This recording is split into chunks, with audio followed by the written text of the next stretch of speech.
Добрый день, мы в Гельвеции, в Петербурге. Лиз, вот обидно, конечно, ужасно обидно, но человек с фамилией Жапаров избран президентом не в России. А И вы это, надеялись, да? конечно, естественно, киргизам можно только позавидовать, и я вообще не назову сейчас страну, которая бы отказалась от руководителя с такой фамилией. Практически в любой он был бы востребован, при том, что мы видим, что, в общем, там Трамп ведь тоже оказался немножко Жапаровым и немножко Лукашенко, он такой Жопашенко.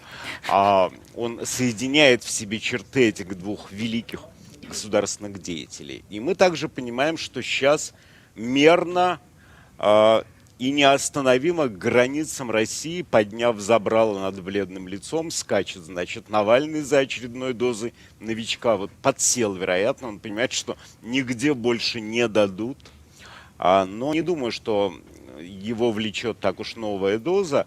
Он все-таки выбрал себе совершенно идиотскую профессию и, соответственно, страшную судьбу, потому что вот на его примере хорошо видно, насколько ужасно и противоестественно и глупо быть честным и последовательным. Да?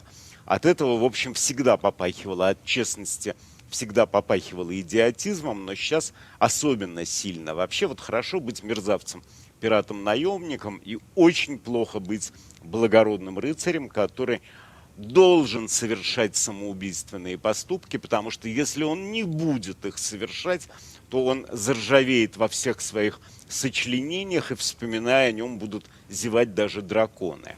У него нет выбора, конечно, потому что лучше реальная смерть, чем медийная. Политик не может себе позволить исчезнуть больше, чем на пару месяцев.